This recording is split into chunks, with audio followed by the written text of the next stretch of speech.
In this video, we're going to look at doing a print-in-place hinge. We're going to make it fully parametric so that you can make the hinge of any size and it'll print flat like that. And when you take it off the bed, you'll be able to just close it. There'll be we're not breaking anything, nothing's stuck. It's just going to be print in place. And I'll show you how to do that, how to design it, how to print it, and I'll show you one that's printed. Now, before we get going, I just wanted to say I have a bunch of people who are watching my videos that are subscribed, and I appreciate that for all my subscribers, but I have 3 times as many who are not subscribed. So if you wouldn't mind, you just press the subscribe button, you'll see more great videos like this with things in from FreeCAD, 3D printing, and CNC routing. I appreciate it, thanks. So let's do this. The first thing I want to be clear about is that I've already modeled this once, clearly, because I have it on the screen here. So don't worry if when you do it and you start creating this model, if you don't get it right the first time. So I've already gone through it, made sure it all works, made sure it's all parametric. I can show you quickly what we're headed to. So I can change the height and I can change the width of the hinge to suit whatever it is we want to do. So I've already done, I've already printed a couple, and I will tell you that this is my second iteration of this hinge. The first one was a little loose, so I designed it the first time, came out a little loose, so I redesigned it, and now it works quite well, so I'm quite happy with it. So let's get on with it. Let me show you how to make this. Okay, we're just going to fire off the macro and create a new file. So the first thing we want to do is to draw the profile of the hinge, and we're going to do that profile of the hinge in this plane here, in our XZ plane. So I'm going to center it around the WCS. That just makes life easy. And what we're going to do is we're going to draw a circle. So we're going to do the one with the hole in it first, and then we're going to draw a rough shape of what we want. It's going to come down like this. It's going to go here somewhere, and then finally we're going to have this sort of radius that comes off here. And then we're just going to constrain this. So we will, of course, we want this radius to be coincident with that center. And we want this and this to be tangential, and that will do that. And let's have a look, what else do we have? So I think we have that guy is in the right place. Yep. So now we just want to dimension that, and we're going to make that, just to get started, we're going to make that 5. We're going to dimension this to 10. And then we just need a dimension for this length. So we're going to go from here to here, give that a length, and it can stay as it is for now. And so that's our basic profile. The other side of the hinge is going to be the exact same profile, except for it won't have a hole in it. And the hinge is just going to be, both of them are going to be the same length, of course. So before we do any parametric dimensions, I'm just going to create a pad with this. I'm going to do it symmetrically on the plane, and for now we'll make it 50 long, just for because. So that's one side. I'm going to just go ahead and I'm going to do the other side. So I'm going to make my part current. I'm going to create a new body, and I'm going to create a new sketch, and it's going to be on that XZ plane again. And now I'm going to do the exact same profile without the hole in it. So this time we'll go from here to here, like that. Then we're going to just do our radius, bring him out. He sort of comes out something like that. And then we're going to make this guy and this guy tangential. That's done. I'm going to make that a vertical. Just didn't quite get it. And we're going to dimension. Got to make sure that this guy, we look at our center point, we want our center point of that guy to be on there. So I'll make those coincident. I must have something else selected. So I'll just deselect, reselect, center that point. And we're going to make this guy a length from there to there. And we're going to give this one a dimension. And we are done. So I can close that. And I can create a pad, make it 50 as well. And I want to make that pad symmetrical so that everything's hitting on the same spot. And then of course we need to use our parametrics so that we can make them the same. So let's go ahead and create a spreadsheet. So I'll move into the spreadsheet workbench and create a new spreadsheet. And I'm going to rename this spreadsheet to hinge sheet, just so it's not called spreadsheet. And I know that I'm going to need a hinge height. I know I'm going to need a hinge width. I know I'm going to need a pivot outer, a pivot inner. So those are going to be my diameters. And then a pivot center.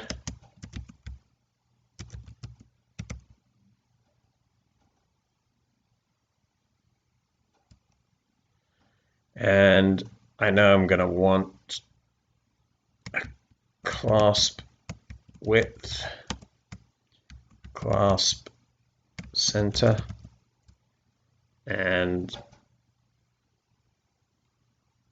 a clasp clearance.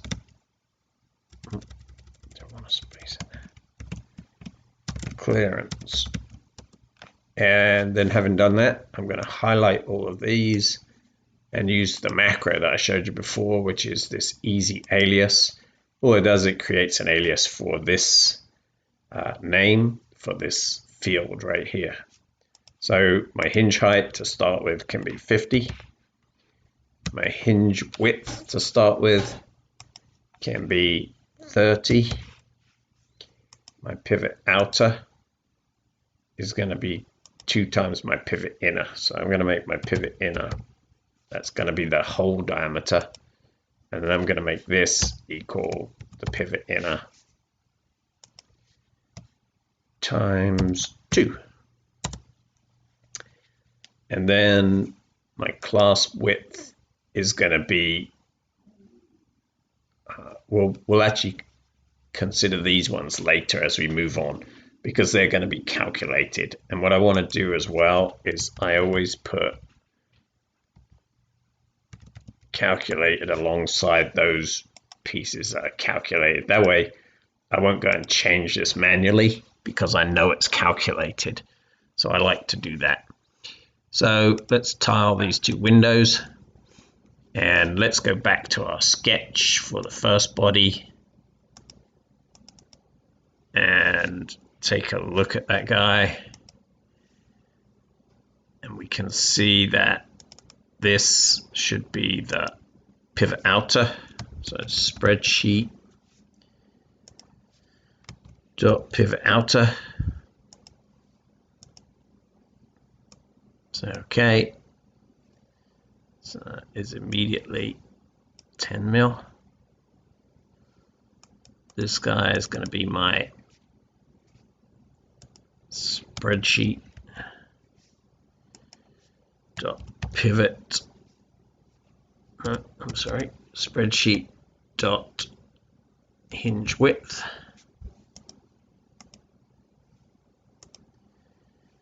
And if I zoom in there, and remember this, if I hit this, it shows a sectional view of anything that's on the surface, so I can actually see into my sketch. And then this one, remember to get to this, I'm editing the dimension. I press that little blue guy there, that little, I don't even know what that is. It looks like a wave symbol. I'm not sure what it's supposed to be. I press that, Spreadsheet, and it's going to be pivot inner. So now I have my shape for the first body is all parametric. So if I close that, this guy is now working with this hinge width. So if I make that 45, for instance, you can see it's already growing. So now this other one that's oddly proportioned, we're going to go in and do the same thing for that. So we'll go in here. This is going to be Spreadsheet dot pivot outer.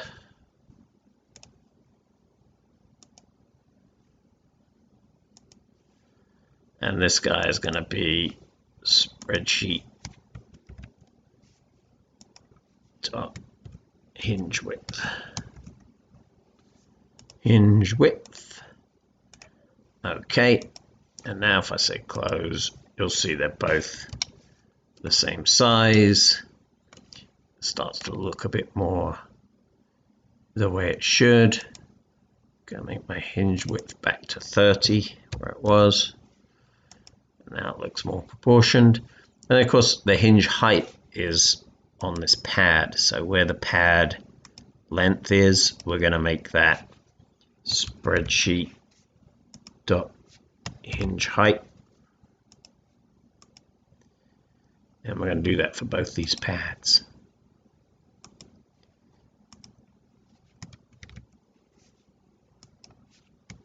Spreadsheet dot hinge height.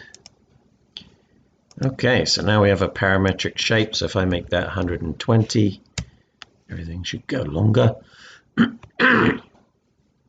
So that whole thing is parametric, but if you look here, it looks like there's a hole or there's some kind of shape going the whole way through. That's not actually the case. It's because they're the same length and they overlap, so you can see both parts of the information. Okay, so now we need to make the cutouts for both sides, and the critical part for that is going to be to mark the centers of those cutouts, or the pieces that we're leaving in. So first things first, we need to make this body our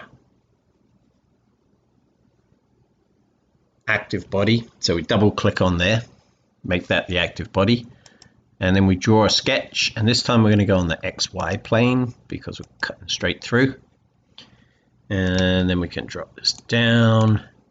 All right, so first things first, we're going to cut into the side that had the holes in it, so the second side. So I'm going to turn off this first side. So we're going to cut into this side, and for this one, we want the outsides to be cut away so that we don't show any holes on the outside. Remember, this side has the holes in it. So what we're going to do is we are going to set this up so that the cutouts start out here And then those cutouts, we want to have 4 cutouts. So we're going to have a cutout here, leaving the middle piece in, and then we're going to cut out here, and then we're going to cut out here, and we're going to join it back up here. So that's the basic shape of our comb that we're going to use. So once more, we are going to constrain this using geometry. First, we're going to switch to that sectional view so that we can see our whole drawing. And we're going to constrain our horizontal pieces where they should have been horizontal and it didn't catch them. The better you are at drawing these out freehand, getting them horizontally, it'll automatically put in those constraints. I sometimes don't get it as straight as I should, and so what happens is that it ends up messing that up. So I'm going to hit these guys and tell them they're all in line. I'm going to hit these guys, and then I'm going to do the same for these guys. Just tell them they're all in line.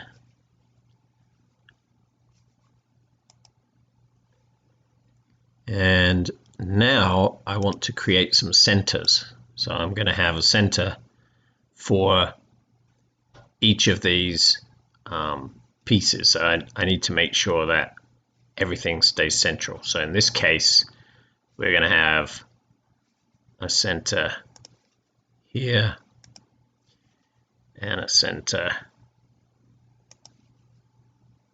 here. And we have to constrain these lines as well. So I'm going to tell those they're equal. I'm going to tell those lines they're in line. That way it makes it easier to constrain them. And I will give them a dimension from the center to that center.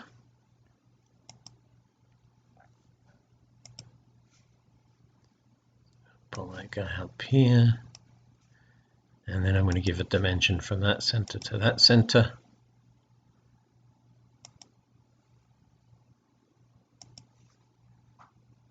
And then I'm going to tell this that it's symmetrical around that center line. I'm going to tell this that it's symmetrical around this center line. Didn't select everything in one go. So you have to select point, point, and then the line to make that work. And the same with this guy around the center line. So now they're all central. So if we give them a dimension, that dimension will stay central around the line. So one thing we need to do is we need to work out what this class center should be. So if we have if we're going to have 3 of these guys in there, we're going to need to divide that hinge height up so that we get the right amount for each of those. And then in addition to that, we're going to say that this guy, and this guy are all equal, and we will give this one a dimension too.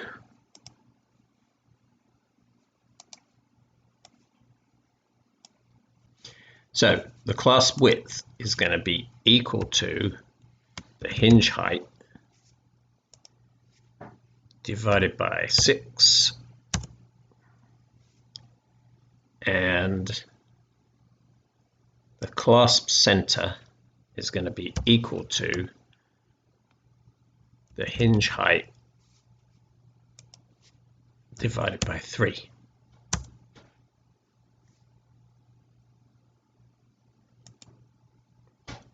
And our clasp clearance is going to be 0.4 for now.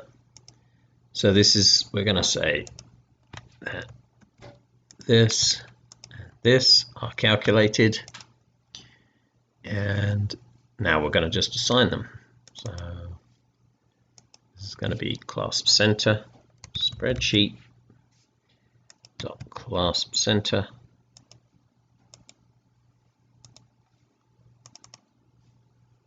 This one will be spreadsheet dot clasp center.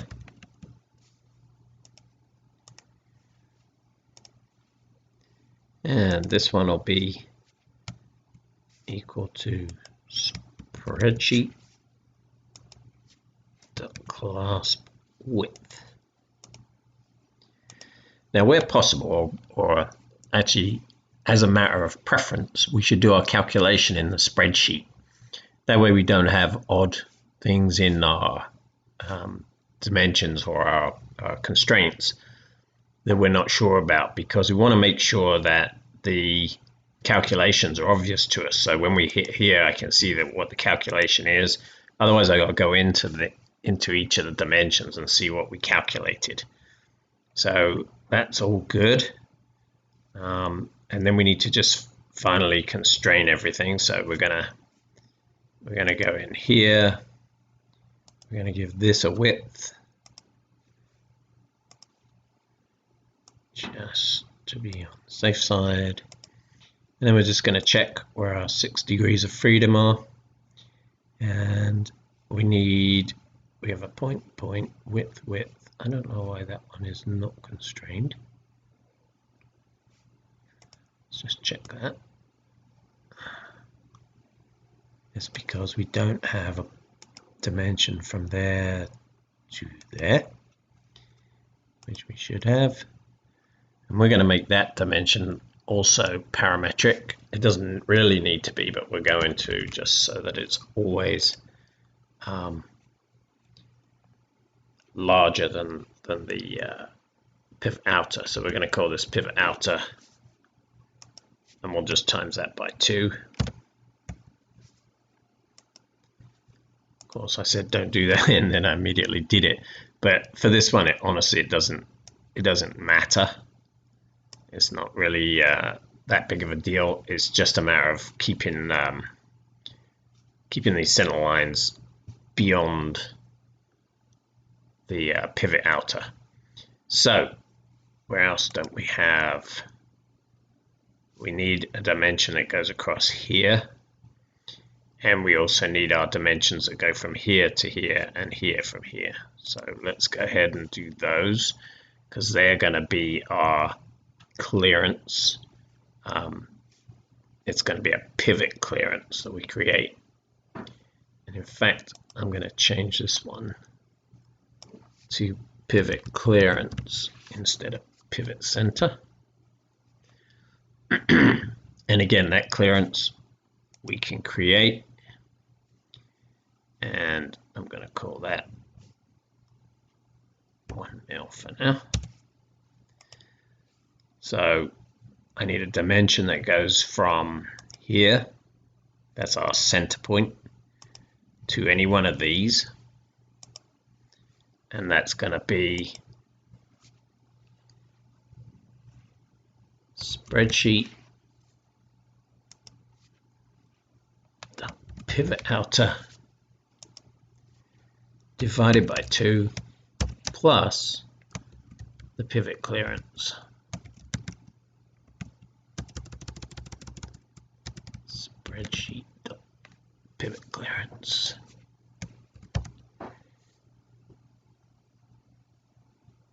This one is going to be pivot outer divided by 2 plus spreadsheet dot pivot clearance. And that is that side, and then we're going to do the same for this guy.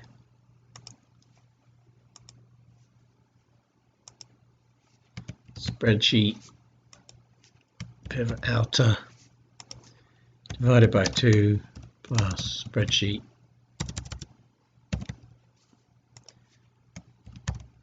pivot clearance.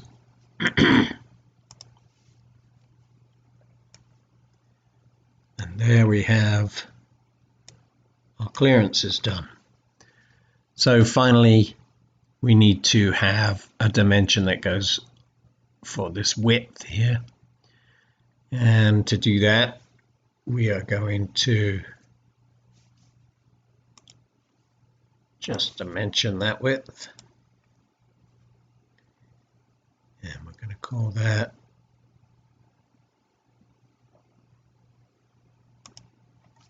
Spreadsheet pivot outer times 3.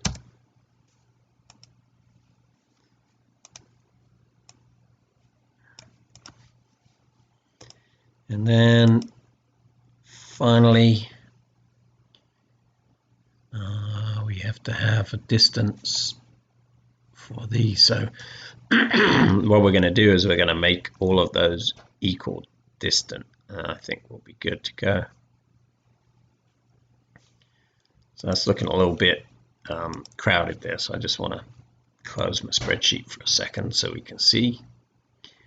And so what we're going to do is we're going to take that and we're going to make this, this. Can't see that line there. This. And there's a line under there. And we're going to make those equal. And there you have it. So now if I close that and I create a pad, I'm sorry, not a pad, we're creating a pocket, and we're going to do that pocket symmetrical, and we're going to make that pocket equal to spreadsheet pivot outer plus pivot clearance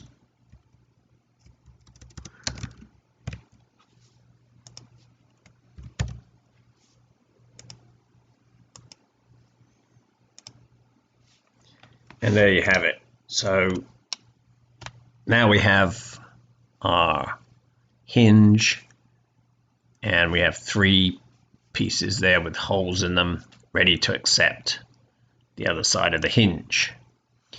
And what we're going to do with that is we're going to create the other half to fit into those holes, and we will put pins on the other half. So let's see how we do that. The video became very long. It's actually an hour long. So what I'm going to do is I'm going to make it in 2 parts, and I'm going to deliver you this part on Saturday, and then I will post the second part on Wednesday next week. So thanks for watching. If you liked it, please give us a thumbs up. If you haven't already, subscribe. Thanks.